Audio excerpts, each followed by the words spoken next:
Alhamdulillah, pada malam hari ini kita kedatangan tamu spesial Al-Habib Muhammad Hanif bin Abdul Rahman Al-Alqas.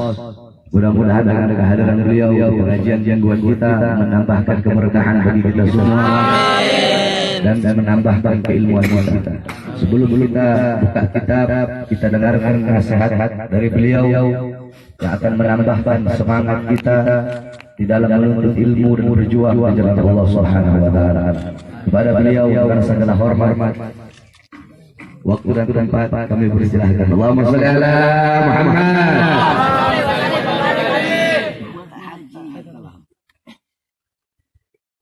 Bismillahirrahmanirrahim. Assalamualaikum warahmatullahi wabarakatuh. Waalaikumsalam warahmatullahi wabarakatuh. Alhamdulillah, salatu wassalamu ala Rasulillah Sayyidina Muhammad bin Abdullah wa ala alihi wa sahbihi wa man walah. Subhanaka la ilma lana illa ma 'allamtana innaka antal alimul hakim. Amma ba'd. Para alim ulama, khususnya guru kita bersama yang kita cintai, Al-Mujahid fi sabilillah Al-Habib Bahar bin Ali bin Sumair, kita doakan mudah-mudahan beliau dipanjangkan nomornya, disehatkan badannya, dilapangkan rezekinya, dimenangkan perjuangannya. Amin ya rabbal alamin. Ahbab kiram, alhamdulillah, sebetulnya saya datang ke sini buat ngaji, buat nimba ilmu dari guru-guru kita Habib Bahar. Tapi kita lalai amar, kata Imam Ali, kita lalai amar khairul sulukil adab. Kalau perintah itu lebih baik daripada mengikuti etika dan adab. Etikanya nggak pantas bicara kepada ulama, tapi adabnya atau yang afdalnya yang kita lalai amar untuk patuh kepada perintah. Jadi alhamdulillah kita pada malam hari ini sama-sama kumpul untuk menjalankan majelis rutinan mingguan majelis pembela Rasulullah sallallahu alaihi wasallam. Saudara, kalau melihat majelis-majelis seperti ini, majelis yang di dalamnya dikaji ilmu Nabi, saya jadi teringat beberapa minggu yang lalu Presiden Amerika Donald Bebek, orang yang hinain Allah nggak perlu dimuliakan, betul? Orang-orang menghina Islam nggak perlu dimuliakan, betul? Apa dia katakan? Bahwasanya Al-Quds atau yang dikenal oleh masyarakat internasional dengan Yerusalem adalah ibu kota Israel. Saudara, saya tidak kaget klaim ini bisa muncul dari Amerika.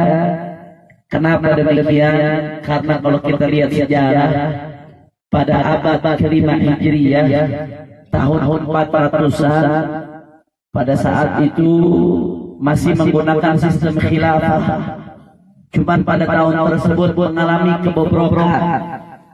Pangeran-pangerannya pada saat itu satu sama lain ribut, perang, berebut kekuasaan, ingin menggantikan bapaknya. Jadi masing-masing pengen jadi raja, sampai mengumpulkan pasukan, mengumpulkan tentara, perang saudara, berapa banyak darah yang ditumpahkan, berapa banyak saat itu harus menelan korban karena memenuhi syahwat politik para pangeran, saudara. Itu pangerannya. Di sisi lain, pada saat itu masyarakatnya sibuk dengan sira'at ta'ifiyah, perdebatan sekterial. Tapi dalam hal-hal yang sifatnya tidak prinsipil, dalam khilafiyah furu'iyah, debat ribut tiap hari kagak berhenti. Sampai diceritakan dalam sejarah itu kalau kita melihat Baghdad, melihat Kufah, melihat Basrah, itu ada orang di pasar-pasar berantem begulat tonjok-tonjokan gara-gara berdebat. Jadi luar biasa, pangerannya perang, rakyatnya ribut gontok-gontokan. Walhasil akhirnya umat Islam lemah, umat Islam tak berdaya. Eropa mengamati keadaan ini. Akhirnya pasukan salib yang dipimpin oleh baba-baba, pimpinan agama Kristen, mereka lihat keadaan umat Islam lemah, mereka siapkan pasukan, dilakukan invasi militer besar-besaran, saudara. Akhirnya apa yang terjadi?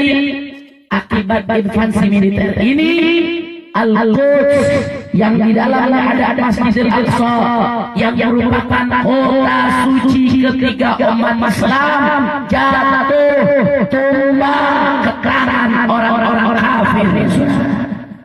Tak berdaya, umat Islam cuma bisa tekuk lutut, cuma bisa tonton kayak macan ompong. Tahu macan ompong? Macan ompong badannya macan, serem saudara. Tapi begitu buka mulut ompong kagak bisa gigit. Umat Islam begitu banyak, jumlahnya besar, dengan sistem kehilafahan. Cuman begitu orang kafir melakukan invasi militer, dia bungkam, tidak bisa melakukan apa-apa. Ini keadaan terus berjalan sampai sekian puluh tahun, saudara, sehingga tiba suatu masa ada seorang panglima, ada seorang jenderal militer Islam yang piawai, karismatik, cerdas, berani. Dia konsolidasi kekuatan umat, dia satukan barisan umat. Akhirnya apa yang terjadi? Umat Islam bangun dari tidurnya dan kembali merebut Masjidil Aqsa ke tangan umat Islam. Saudara, timbul tanda tanya. Ini siapa sih jenderal tersebut? Ternyata jenderal tersebut adalah Salahuddin Al-Ayyubi. Timbul lagi tanda tanya. Apa iya hanya senggang waktu sekian puluh tahun Salahuddin Al-Ayyubi secara pribadi bisa kembali membangkitkan umat yang udah tidur? Ternyata saudara, Salahuddin secara pribadi nggak berdaya. Salahuddin sosoknya tidak bisa memberikan apa-apa, tidak besar sumbangsi yang diberikan Salahuddin. Tapi yang menjadi faktor utama kemenangan umat Islam pada saat itu bukan hanya Salahuddinnya, tapi generasi yang ada di zaman Salahuddin. Generasi yang hebat, generasi yang intelektual, generasi yang tidak mau dipecah belah, generasi yang bangkit dari tidurnya dan melawan kembali untuk kejayaan Islam, saudara. Timbul lagi tanda tanya. Itu kan cuma beda beberapa puluh tahun. Bagaimana ceritanya generasi yang begitu hebat bisa lahir kembali? Dulunya kan ambruk, hancur, parah, umat Islam gak berdaya, tapi kok bisa bangkit lagi, bisa naik lagi, saudara. Akhirnya ada ulama masih doktor, saya lupa namanya. Dia tulis kitab Limada Yadhhar Jilu Salahuddin. Kenapa generasi Salahuddin bisa muncul? Biasanya ahli tarikh, ulama sejarah kalau nulis apa namanya standar aja. Nulisnya meninggal tanggal sekian, mati tanggal sekian, menang tanggal sekian, perang tanggal sekian. Itu umumnya ahli sejarah. Tapi beliau meneliti. Kenapa generasi ini bisa bangkit kembali? Siapa aktor intelektual di belakang bangkitnya generasi tersebut? Karena nggak mungkin sebuah generasi yang bobrok bisa bangkit kembali tanpa ada sebab. Nggak mungkin ujung-ujung hebat, betul? Pasti ada sebabnya. Ternyata setelah dirunut sekian puluh tahun, generasi tersebut bisa bangkit berkat seorang ulama besar, seorang panutan, seorang imam yang menjadi aktor intelektual sebab kebangkitan generasi tersebut.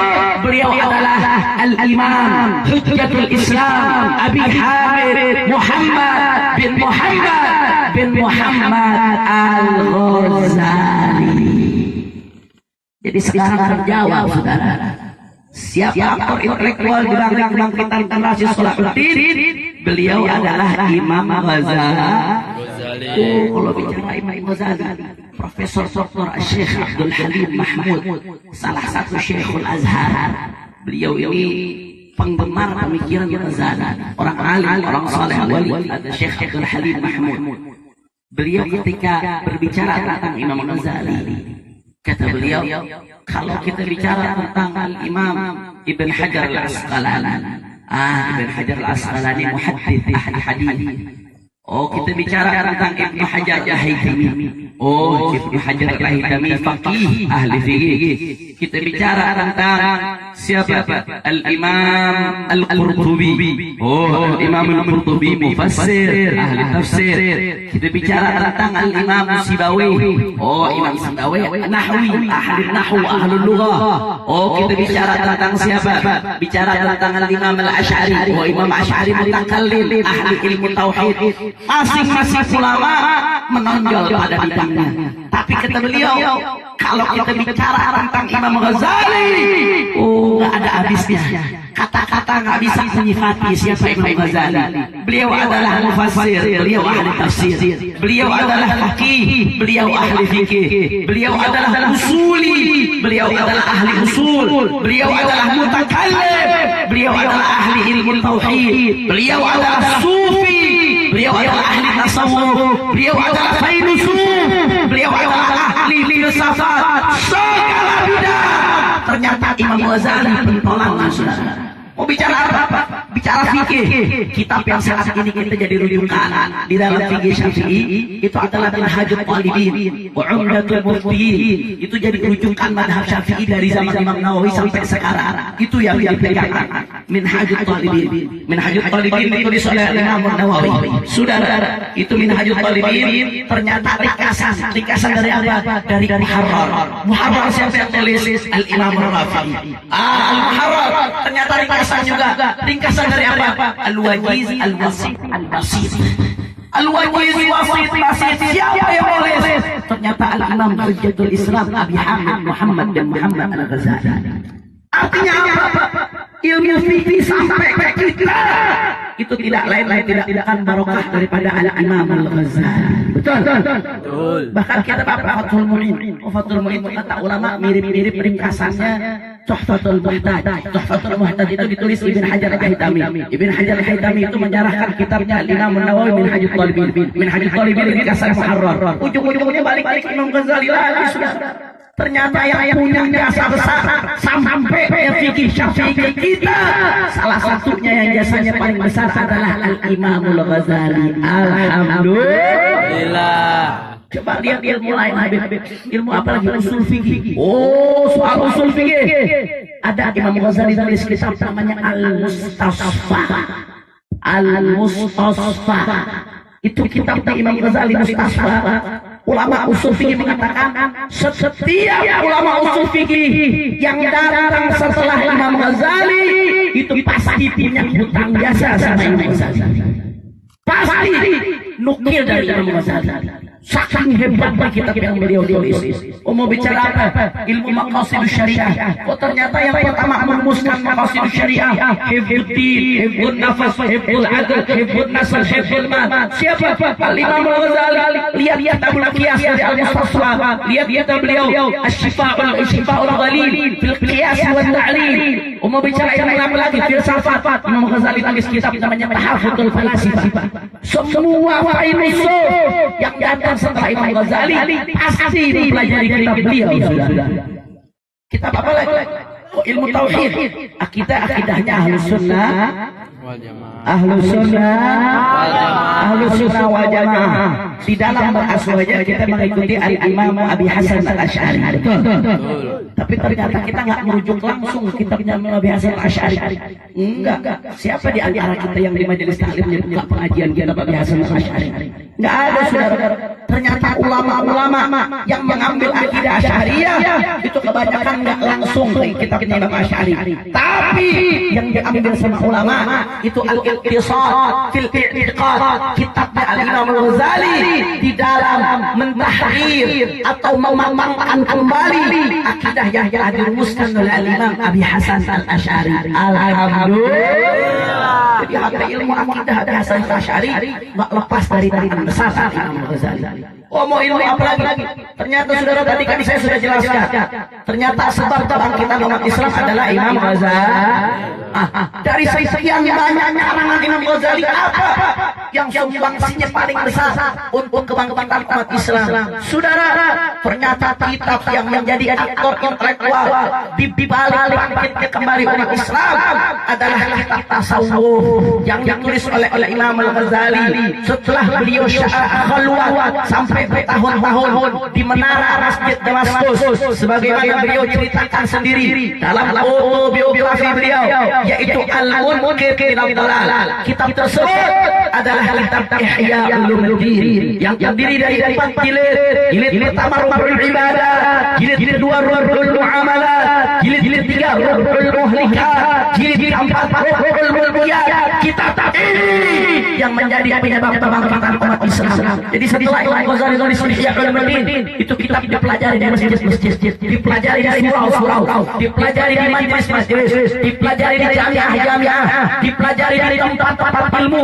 Akhirnya umat Islam termelek, umat Islam hatinya jadi bersih, umat Islam jadi sadar, umat Islam jadi gak gampang mengkafirkan, umat Islam jadi terbuka untuk bersatu dan berkarya. Umat Islam bangkit kembali. Alhamdulillah. Kira-kira yang tadi saya jelaskan jelas tidak? Jelas tidak? Insya Allah. Benang merah sebelum saya tutup, karena saya juga datang ke sini buat ngaji sama Habib Bahar. Benang merah sebelum saya tutup apa yang saya sampaikan, saudara, ternyata yang bisa kita ambil kesimpulan bahwasanya jangan pernah mimpi, jangan pernah mimpi umat Islam bisa bangkit kembali kalau kita tidak menghidupkan kembali ilmu agama. Betul. Kalau ada Ihya Ulumuddin, maksud saya Ihya di sini bukan berarti hanya kita Ihya, bukan, tapi makna secara kontekstual, makna secara syar'i. Maksudnya manakala kita tidak kembali menghidupkan ilmu agama, masjid-masjid nggak rame, musola-musola nggak rame, kajian-kajian kita tidak rame, jangan pernah mimpi umat Islam bisa bangkit. Makanya kalau mau umat Islam bangkit kembali, jawabannya gampang, hidupkan kembali ilmu agama. Oh, Habib, kalau belajar ilmu agama aja nanti umat Islam jadi jumut dong, umat Islam jadi kaku, umat Islam jadi bego, umat Islam nggak berkembang. Kata siapa? Ente buka Ihya Ulumuddin. Al-Imam Al-Ghazali ketika berbicara tentang fardhu kifayah, apa yang beliau katakan? Salah satu ilmu yang fardhu kifayah yang wajib dipelajari oleh orang Islam. Kalau satu kampung nggak ada sama sekali yang belajar, sekampung dosa, saudara. Apa ilmu tersebut? Salah satunya ilmu kedokteran. Jadi kata Imam Ghazali, kalau satu kampung nggak ada yang belajar ilmu kedokteran, satu kampung dosa. Maksudnya kalau lebih cakupan lebih luas, satu daerah lah nggak ada yang belajar kedokteran, satu daerah yang rusak. Dan segala ilmu yang dibutuhkan untuk maslahat umat itu bisa jadi fardhu kifayah hukumnya. Bahkan kalau betul ilmu agama kita hidupkan, andai kita punya dokter, dokternya bukan cuma dokter yang pengen memperkaya diri, tapi kita punya dokter yang betul-betul perhatian dengan umat, betul-betul perhatian dengan kesehatan umat, penuh kasih sayang dengan fakir miskin. Andai ilmu agama agama kita hidupkan. Kalau kita punya ekonominya bukan ekonomi yang pengen memperkaya diri sendiri, tapi ekonomi yang bagaimana dia pikirkan umat Islam ekonominya bisa bangkit. Betul. Andai kita punya apa? Kita punya politikusnya bukan politikus bajingan, bukan politikus kus-kus-kus, bukan politikus yang hanya menggendutkan perutnya, bukan hanya memperkaya dirinya, tapi politikus yang betul-betul menyampaikan aspirasi umat, mewujudkan keinginan umat, mentahqiq maslahat umat. Itu manakala kita hidupkan ilmu agama. Dan kalau majelis-majelis kita hidupkan lagi, andai kita punya orang kaya, bukan orang kaya yang pelit, bukan orang kaya yang medit, tapi orang kaya yang mikir bagaimana caranya majelis-majelis bisa hidup, bagaimana caranya pesantren-pesantren bisa hidup, bagaimana caranya ekonomi umat bisa hidup, bagaimana umat bisa mandiri, tidak perlu impor dari negara kafir, tidak perlu mengambil dari negara Amerika dan lain sebagainya. Itu kalau ilmu agama dihidupkan, alhamdulillah. Hanya saya jadi teringat sama teman-teman. Artinya apa? Dulu mereka bisa kembali merebut Masjidil Aqsa berkat Ihya Ulumuddin, berkat dihidupkannya kembali ilmu agama. Artinya kalau sekarang umat Islam mau bangkit lagi, maka jawabannya Ihya Ulumuddin, hidupkan kembali ilmu agama, saudara. Karena kalau kita hidupkan di Indonesia, di berbagai negara-negara Islam lainnya, maka cepat atau lambat dengan mudah Masjidil Aqsa akan kita rebut kembali. Makanya alhamdulillah kita hadir seminggu sekali di sini ngaji sama guru kita Habib Bahar, mudah-mudahan selalu diberikan sehat walafiat oleh Allah. Salah satu langkah kita untuk membangkitkan umat Islam yang sedang terlelap dalam tidurnya. Dan ini insyaallah di berbagai majelis ilmu lainnya, manakala kita istiqamah, insyaallah kebangkitan umat Islam di depan mata. Amin ya rabbal. Makanya saya mau tanya semua jawab yang kompak. Kalau begitu siap ramaikan majelis taklim, siap hidupkan ilmu agama, siap hidupkan kajian-kajian Islam, siap ngaji sama kiai habaib, siap ngaji sama asatidz. Takbir, Allahu akbar. Ini saja saya sampaikan. Mohon maaf apabila ada kesalahan dalam kata-kata saya datang ke sini untuk ngaji, bukan untuk menyampaikan kajian, tapi mudah-mudahan apa yang saya sampaikan bisa bermanfaat. Hadana wa iyyakum ila siratal mustaqim. Wal 'afwu minkum. Wassalamualaikum warahmatullahi wabarakatuh.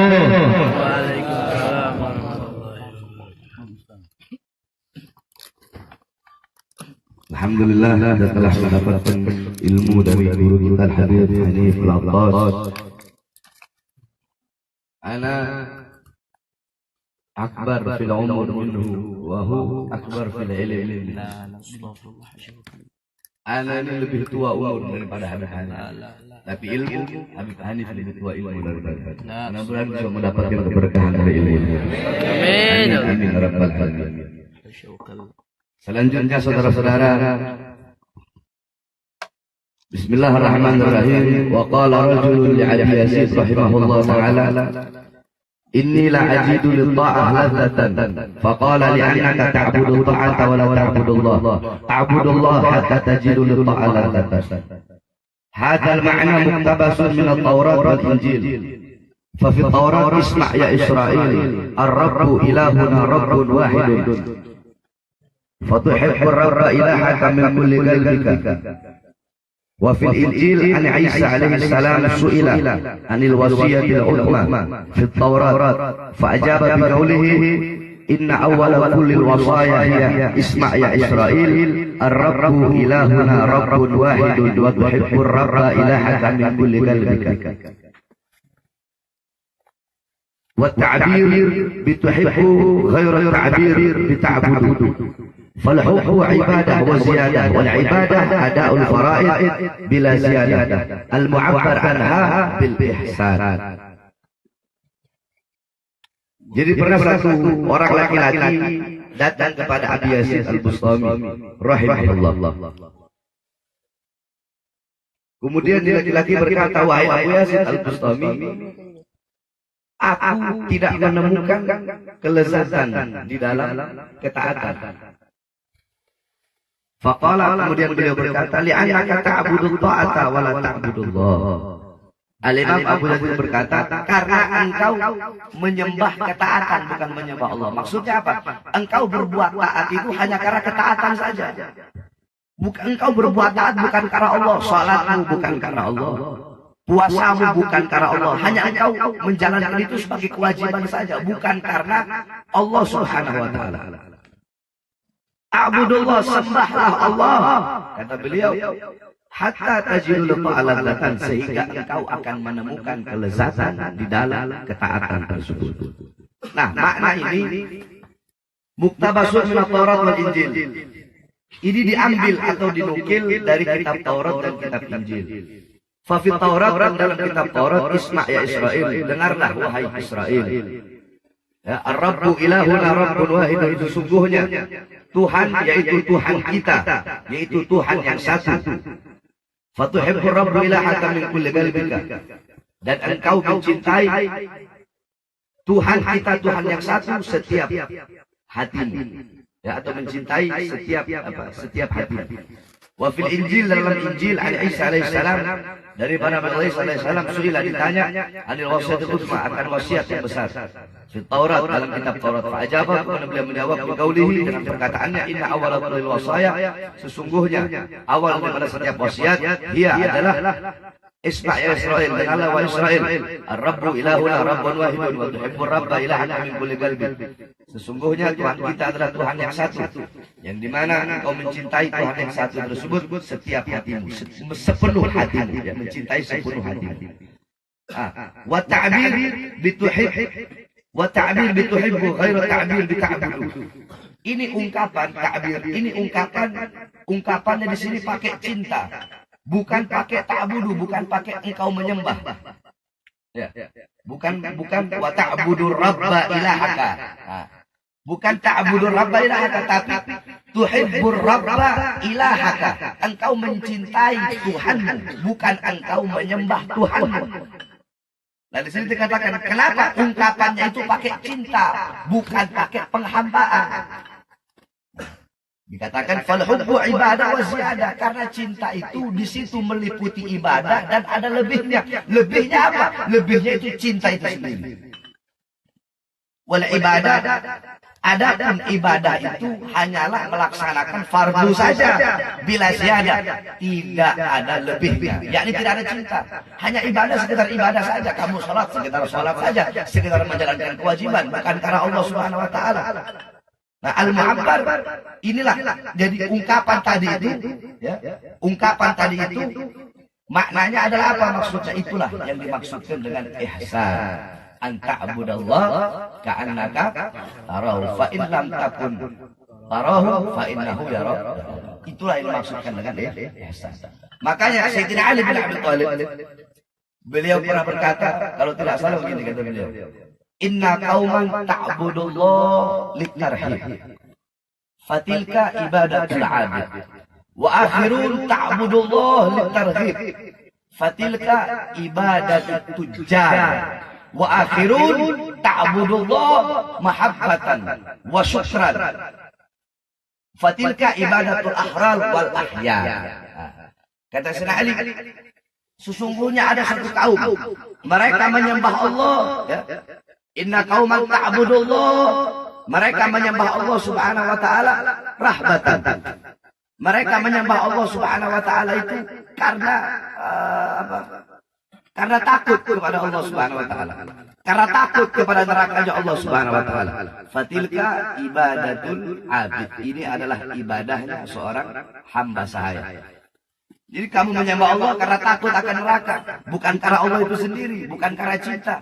Kamu menyembah Allah karena takut kepada neraka. Ini adalah ibadahnya seorang hamba sahaya. Seorang hamba yang taat kepada majikan, taat kepada Tuhan karena takut disiksa, karena takut dicambuk.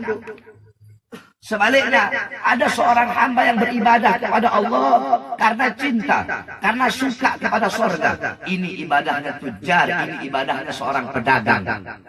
Yang dimana beribadah hanya pengen dapat bonus, beribadah pengen dapat ganjaran, beribadah pengen dapat pahala. Nah, kata beliau, akan tetapi seseorang hamba yang beribadah kepada Allah beribadah kepada Allah karena cinta, karena syukur, ini adalah ibadahnya orang yang merdeka, dan ini adalah ibadahnya orang-orang yang baik. Itu yang dimaksudkan daripada menyembah ketaatan. Maksudnya apa? Maksudnya kamu berbuat taat hanya sekedar taat saja, bukan karena Allah Subhanahu wa taala. Coba kamu menyembah Allah Subhanahu wa taala, maka kamu akan menemukan lezat di dalam ketaatan kepada Allah Subhanahu wa taala. Hukia dan diceritakan anna rajulan, bahwasanya ada seorang laki-laki dakhala fi shalah, dia masuk dalam waktu salat.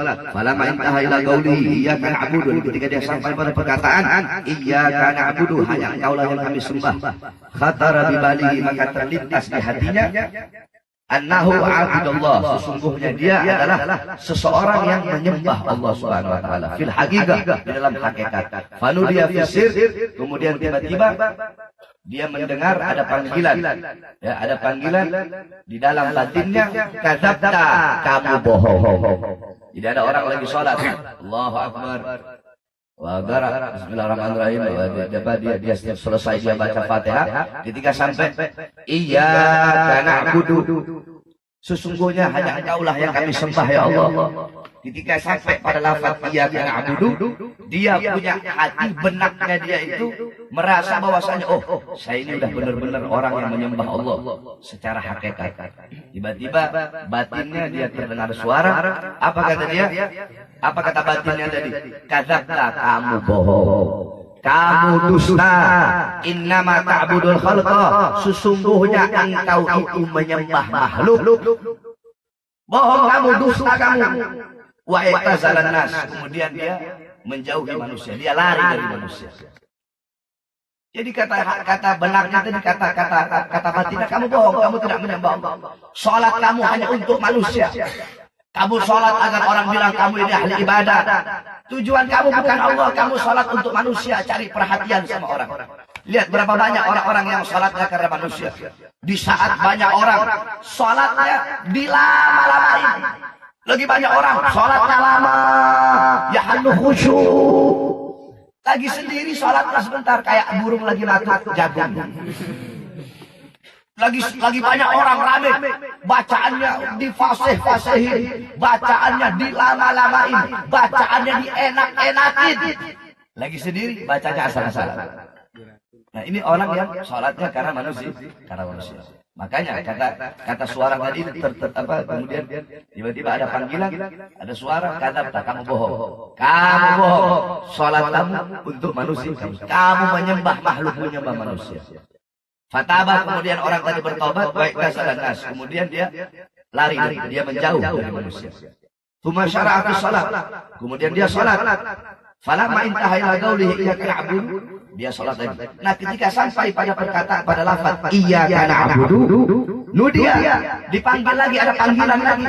Kadzabta, bohong kamu, dusta kamu, innama ta'budu maraka, kamu menyembah harta benda kamu. Kamu tidak menyembah Allah, bohong kamu, bohong. Kamu tidak menyembah Allah, yang kamu sembah kamu punya harta. Berapa banyak orang-orang yang sekarang meninggalkan Allah karena harta daripada meninggalkan harta karena Allah Subhanahu wa taala. Di masjid-masjid kamu, di musala-musala kamu, terdengar suara salat, terdengar suara panggilan azan. Allah panggil kamu, hayya 'alas shalah, hayya 'alas shalah, ayo salat, ayo salat. Berhenti dulu yang kerja, berhenti dulu pekerjaan kamu. Yang punya warung, tutup dulu warung kamu. Yang di atas yang di atas kursi di kantor, ayo bangun dari kursimu, ayo wudu, ayo salat. Tetapi engkau mengabaikan panggilan Allah dan lebih memilih panggilan-panggilan selain Allah. Kamu lebih memilih panggilan perut, lebih memilih panggilan kursi, lebih memilih panggilan jabatan, lebih memilih panggilan tahta, lebih memilih panggilan kekuasaan. Kamu tinggalkan Allah karena harta daripada meninggalkan harta karena Allah Subhanahu wa taala. Kata bohong kamu. Yang kamu sembah, kamu punya harta. Kamu memupuk, kamu punya harta yang banyak, sehingga kamu menyembah harta, bukan kamu menyembah. Kamu lalai. Waktu kamu habis untuk cari uang, waktu kamu habis untuk cari harta, waktu kamu habis sehingga apa? Tidak ada lagi waktu kamu untuk Allah. Sudahlah kamu rugi di dunia, rugi di akhirat. Kenapa? Waktu kamu untuk mencari dunia habis, sehingga tidak ada lagi waktu untuk mencari akhirat. Apabila sebaliknya kamu mencari waktu kamu mencari akhirat, dunia kau dapat, akhirat kau dapat. Tapi kalau kamu mencari dunia, dunia yang kamu cari nggak bakal kamu dapat. Waktu habis akhirat juga tidak bakal kamu dapat. Kamu mendapatkan dua kerugian, rugi di dunia, rugi di akhirat. Karena bohong kamu kata Allah. Kamu bohong, kata ini suara tadi. Kamu bohong, kamu menyembah, kamu punya harta. Kemudian setelah itu, fatasaddaqa bimalihi, kemudian dia menyedekahkan hartanya. Semuanya dia sedekahkan. Tumasyaratus salat. Kemudian dia bergegas salat. Falamma inta ila qauli iyyaka na'budu. Ketika sampai pada lafaz iyyaka na'budu, kami sesungguhnya hanya engkau yang kami sembah. Ada suara lagi, ada panggilan, kadzabta, bohong kamu. Innama ta'budu thiyabaka. Kamu bohong. Yang kamu sembah itu adalah kamu punya baju. Kamu bukan menyembah Allah. Yang kamu sembah bajumu. Yang kamu sembah pakaianmu. Berapa banyak orang-orang yang memakai pakaian suhroh. Nah, pakaian suhroh itu bukan hanya pakaian yang wah, bukan berarti tidak harus. Sayyidina Ali, Sayyidina Hasan, beliau nggak pernah pakai baju jelek, pakai baju bagus, Tetapi baju bagus yang beliau pakai tidak ada niat untuk apa? Untuk menarik perhatian orang. Sekarang kan banyak ustaz, kiai pakai baju suhroh. Maksudnya apa? Pakai baju untuk menarik perhatian orang. Di bordil macam-macam. Tapi untuk menarik sama kayak pakai lakop yang aneh-aneh. Ustaz Jaka Tingkir, Ustaz Jaka Geledek. Tapi tujuannya itu untuk mencari tenar. Tujuannya untuk mencari makmur. Tujuannya untuk dikenal orang. Nah, pakaian suhroh bukan hanya pakaian yang bagus saja. Pakaian yang jelek pun. Pakaian yang jelek tapi dengan tujuan makmur, dengan tujuan tenar. Itu juga adalah pakaian suhroh. Berapa banyak orang pakai pakaian bolong-bolong. Tapi biar dibilang, oh ini sufi. Pakai pakaian bolong-bolong. Tapi biar dibilang, oh ini orang wara. Oh ini zahid. Ini orang yang zuhud. Nah itu pakaian suhroh juga. Pakaian suhroh itu bukan hanya pakaian yang bagus terus dibilang pakaian suhroh. Pakaian yang jelek pun tapi dengan niat mencari tenar agar mata semua tertuju kepada dia. Itu pakaian suhroh. Makanya para salaf itu mereka punya kebiasaan khumul. Tidak mau, mereka tidak mau itu. Fagil Muqaddam Muhammad bin Ali Ma'alum. Beliau satu waktu pergi ke rumah gurunya. Ketika beliau sampai, ternyata gurunya meninggal dunia. Ketika gurunya meninggal dunia, beliau pergi ke masjid. Beliau doa. Tiba-tiba gurunya dihidupkan oleh Allah. Nah, masuk ke masjid. Kata Fagil Muqaddam, wahai guru, apa yang menginginkan penghuni barzah? Apa kata beliau? Kami penghuni barzah menginginkan engkau menjadi imam, sebagaimana penduduk dunia menginginkan engkau menjadi imam. Itu kejadian dilihat oleh Syekh Abdul Rahman. Ini kisah diceritakan oleh Syekh Ibrahim Baharwas dari Shibam. Itu yang jaga masjid Syekh Abdul Rahim, dia lihat, dia bilang apa? Demi Allah, akan aku ceritakan ini kisah, akan aku ceritakan ini kejadian kepada seluruh orang. Apa jawab Fagil Muqaddam? Selama aku masih hidup, aku larang engkau untuk menceritakan ini kisah. Selama aku masih hidup. Kalau aku sudah mati, terserah ente mau cerita, mau enggak, terserah ente. Selama aku masih hidup, jangan pernah ente ceritain ini kisah. Nah, itu khumulnya para awliya, khumulnya para asfiya. Al-Habib Zain bin Ibrahim bin Smith, ketika beliau kehujanan, semua orang lihat beliau. Kenapa? Tidak ada satu titik pun basah beliau punya baju. Habib Zain tanya, ini kenapa orang-orang kok melihat saya kayak melihat hantu? Beb, bukan kayak melihat hantu, Beb. Mereka kaget. Kenapa kaget? Melihat Habib kena hujan gak basah. Astagfirullah, astagfirullah. Langsung dibasahin. Nggak kayak kita orang sekarang nyari keramat. Keramat itu mau cari. Ada itu mau cari keramat. Ada. Ini khumul. Nah, pakaian suhroh. Pakaian bagus. Pakaian yang wah. Tapi dengan niat untuk mencari perhatian orang. Itu pakaian suhroh. Sebaliknya pakaian yang jelek dengan niat agar mata-mata tertuju kepada dia, agar orang bilang dia zahid, ahli sunnah, itu juga pakaian suhroh. Sayyidina Ali Al-Abidin, Sayyidina Hasan pakai pakaian bagus, beliau bukan enggak, pakai pakaian bagus. Abuya Maliki pakaiannya bagus, enggak ada yang jelek. Sampai-sampai Abuya pakai minyak wangi itu satu kali goreng begini harganya 3 juta kalau dirupiahkan. Apa kata beliau? Ini semata-mata untuk menghormati ilmu dan menghormati ahli ilmu. pakai pakaian yang bagus, bukan kamu harus pakai pakaian jelek. Sehingga Hasan pakai pakaian bagus. Sehingga ketika beliau berjumpa dengan ini Yahudi, ada Yahudi pakai baju biasa. Kata Yahudi begini, ya Hasan, bukankah engkau punya injil ngomong, ad-dunya sijnul mu'min, wa jannatul kafir. Dunia adalah penjara bagi orang yang beriman. Ya, kemudian dunia ini adalah sorga bagi orang-orang kafir. Kok kebalik? Kamu dunia bagaikan sorga bagi kamu dengan pakaian kamu. Saya yang orang kafir, tapi dunia kayak penjara bagi saya dengan pakaian saya yang kayak begini. Apa jawaban Sayyidina Hasan? Yahudi, andaikan kamu lihat pakaianku nanti di sorga, maka kamu akan merasa pakaianku ini kayak pakaian penjara. Kalau kamu lihat bagaimana pakaianku nanti di sorga, pakaian ini kayak pakaian penjara. Di sorga pakaiannya emas, pakaiannya indah, pakaiannya berlian. Dan andaikan kamu melihat pakaian kamu nanti di neraka, maka kamu akan bersyukur dengan pakaianmu ini. Kalau dibandingkan dengan pakaian neraka, pakaianmu ini kayak pakaian di surga. Di neraka pakaiannya api. Nah, itu namanya pakaian Yahudi, itu namanya pakaian suhro. Jadi pakai baju yang tembel-tembel begitu, tapi untuk menarik perhatian. Itu kamu cinta kepada kamu punya baju. Akhirnya sadaqah biha.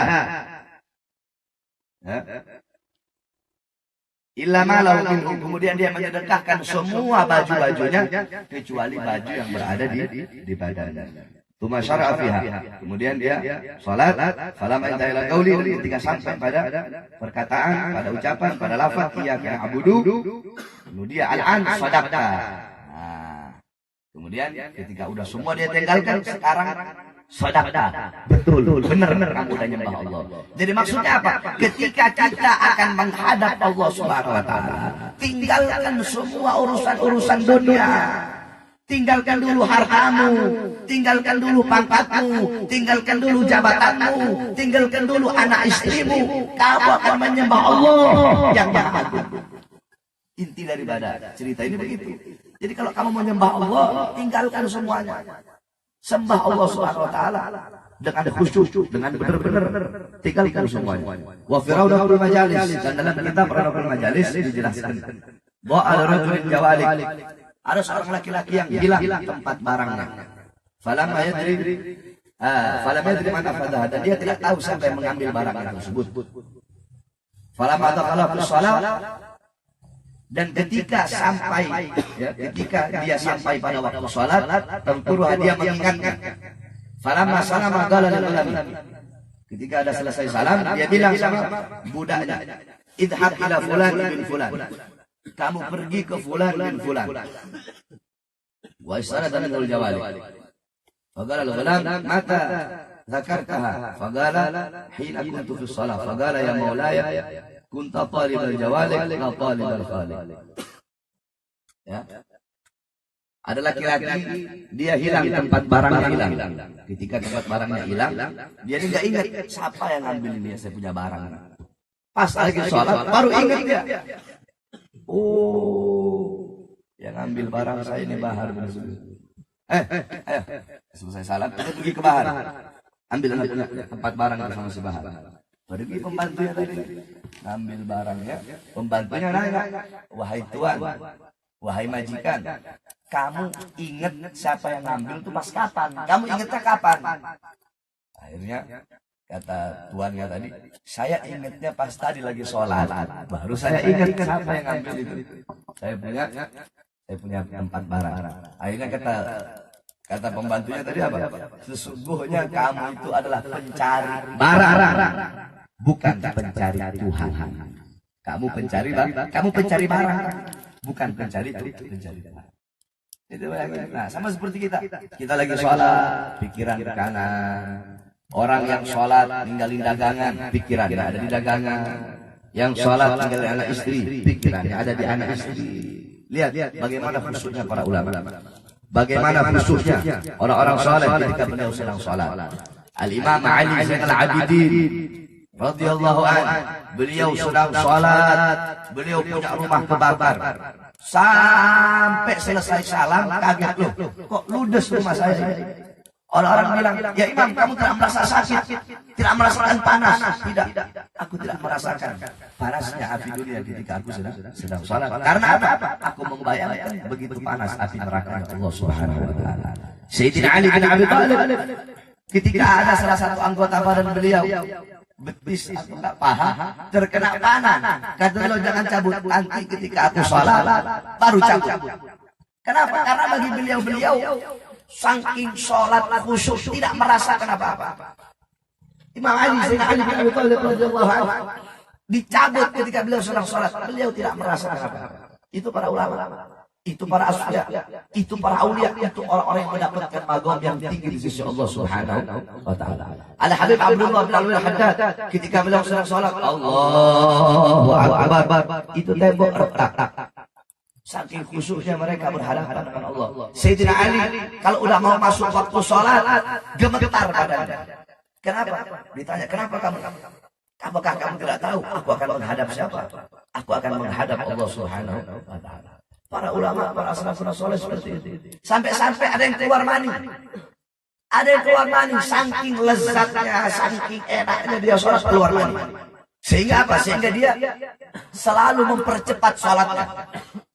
Jadi dicepat-cepatin sholat saja gak keluar mani. Saking dia merasa lezat di dalam sholat.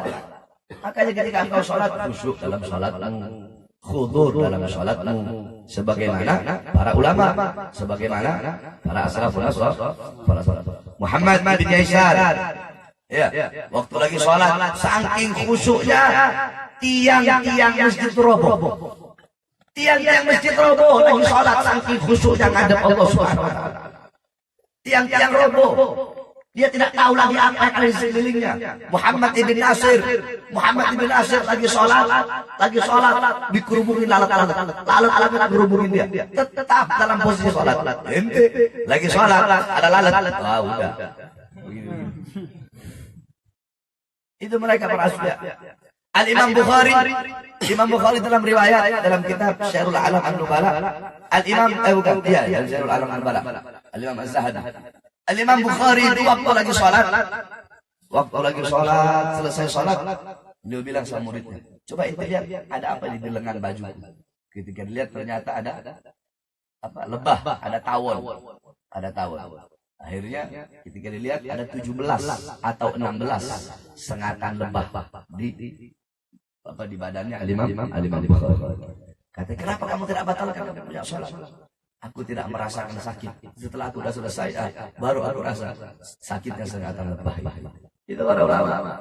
Ada lagi sholat, datang gerombolan singa. Tetap dalam posisi sholat, tak berubah. Lagi sholat, jangankan singa, anjing datang itu batalin, itu punya sholat. Lagi sholat, singa datang, tetap dalam posisi sholat, tidak berubah. Ada lagi sholat, dipatok oleh kumbang sampai berdarah dahi beliau, keluar semua darahnya memenuhi matanya, tetap dalam posisi sholat. Ada yang lagi sholat udah kayak tiang bangunan, anteng. Ada yang lagi sholat sampai saking khusyuknya, saking tenangnya, burung-burung hinggap di atas kepalanya. Burung kan nggak akan hinggap di tempat yang suka goyang. Burung itu hinggap di dahan-dahan yang tenang. Nah ini ulama saking khusyuknya itu burung hinggap di atas kepalanya. Karena begitu khusyuk dalam sholat. Nah seperti itu para ulama, para aulia dalam menghadap Allah. Kenapa? Karena mereka tahu siapa yang akan mereka berhadapan dengan siapa ini. Al-Imam Hasan Basri ditanya, ya Imam, apa rahasia khusyukmu dalam sholat? Ketika aku sholat, aku membayangkan di hadapanku Allah, sorga kananku, kemudian neraka sebelah kiriku, kemudian kematian ada di atas. Ini sholatnya para ulama, ini sholatnya para salafus saleh. Oleh karena itu, khusyuk kau dalam sholat, tinggalkan harta, pangkat, jabatanmu, apa semua segala macam ketika engkau akan berhadapan. Tinggalkan hartamu ketika engkau akan berhadapan dengan Sang Maha Pemberi Rizki. Tinggalkan pangkatmu ketika engkau akan berhadapan dengan Sang Maha, dengan Sang Maha yang berkuasa selama-lamanya, yang tidak akan pernah habis kekuasaannya. Tinggalkan anak istrimu ketika engkau akan sholat, ketika engkau akan menghadap zat yang tidak beristri dan tidak beranak. Tinggalkan segala macam urusan duniamu ketika engkau akan menghadap sang pemilik dunia dan akhirat, yaitu Allah Subhanahu wa Ta'ala. Mudah-mudahan kita mendapatkan keberkahan dari para ulama, dari para aulia, dari para asfiya, khususnya daripada Al-Imam Ghazali yang tadi telah diceritakan oleh guru kita Al-Habib Hanif. Begitu hebatnya beliau, seorang yang alim dalam segala bidang ilmu. Mudah-mudahan kita mendapatkan keberkahan dari beliau. Beliau menjadi ulama, padahal abahnya bukan ulama. Abah beliau bukan ulama. Ghazali itu tukang jahit, tukang jahit. Makanya para ulama ikhtilaf, para muarrikhin. Pertama, ada yang bilang nisbat, kan setiap laqab itu ada nisbatnya. Setiap gelar itu ada nisbat. Nisbat itu penyandaran daripada gelar tersebut. Yang pertama bilang laqab Ghazali itu adalah dari desa kelahiran beliau. Pertama. Tapi itu dibantah oleh Imam Az-Zahabi dalam kitab Syiarul Alam An-Nubala. Kata beliau, telah aku telusuri itu enggak ada tempat yang namanya Ghazali. Jadi yang paling benar laqab Ghazali itu, Ghazali adalah dari bapak beliau, pekerjaan keluarganya itu tukang tinta, tukang tenun atau tukang jahit. Ayah beliau bukan seorang alim. Cuma ayah beliau orang yang cinta kepada ulama. Cinta betul, berbakti betul sama ulama. Dan mengharap punya anak seorang ulama. Sehingga lahir anak beliau menjadi seorang mujaddidul Islam bila khilaf. Menjadi seorang pembaharu Islam yang tanpa ada khilaf. Beliau adalah seorang pembaharu Islam. Oleh karena itu, walaupun kita bukan ulama, tapi cintai para ulama, berbakti kepada para ulama, maka Allah akan jadikan anak atau salah satu daripada keturunan kita seorang ulama. Amin, amin. Doakan kita Habib Hanif, mudah-mudahan Allah panjangkan umur beliau.